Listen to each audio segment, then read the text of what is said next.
I grew up in the newly constructed suburbs of San Juan, rows of neat concrete houses with fenced-in backyards.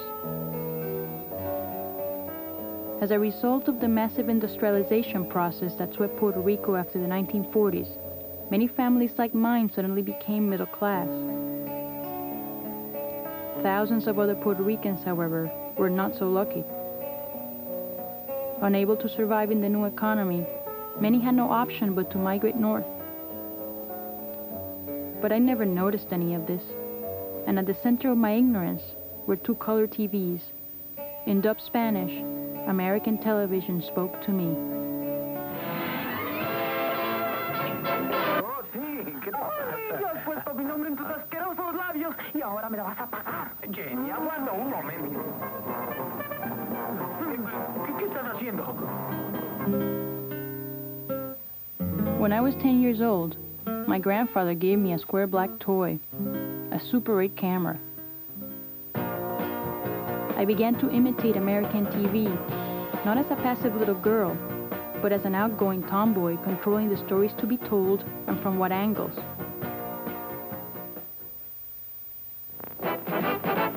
Here's the story.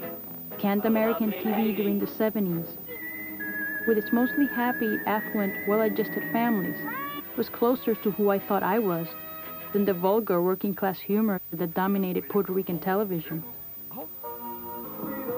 My family only watched one local show, the soap.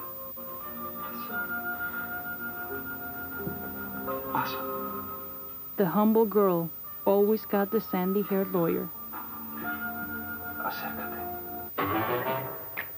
When I was young, I identified with characters who had magic powers or were superior aliens. They allowed me to question the values of suburban life. I'm not capable of that emotion. But their enchanting solutions offer few weapons in the world I was about to face. When I arrived in the U.S., my self-image as a 19-year-old middle-class student was shattered. I realized I was perceived by most Americans as only one thing: a Puerto Rican. But my stinking sister, And Puerto Rican for them meant a shady, disease-carrying, always pregnant, destitute, reckless, killer, spick. What they saw in movies and on the news. In the tide of these words, I completely lost who I was, but gained a new destiny.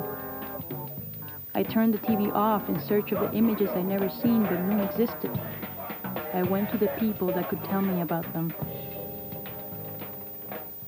What was missing for me from television was really all the people that surrounded me, my family members, the neighborhood bodega owner, the professionals. We had a Latino doctor growing up.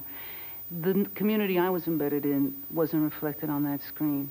And what that said to me was that we weren't a part of that world. We weren't part of the world of America that was being depicted on television. In the late 60s and early 70s, the movement for social change in America became very much aware of how important it was to utilize the media.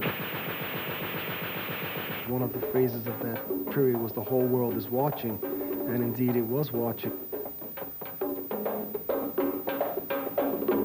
Television also projects the future and the possibilities for the future, whether it's space travel or the kinds of new societies we're going to have. I think that if we're not in the images, then we're not in the future. I was trying to deny television by pretending it did not exist. But I realized that abandoning TV to its own fate would not change its power. Nor would more Puerto Rican faces be enough to challenge it. I just want to be me! I had to find a new way of living with TV, but I got ambitious. I wanted television itself to change.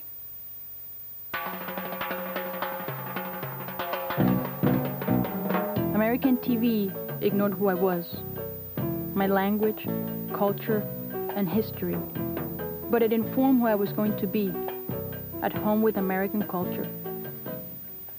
English. I thought I dreamed hearing it. Where am I? Growing up, TV kept me safe, but let me dream.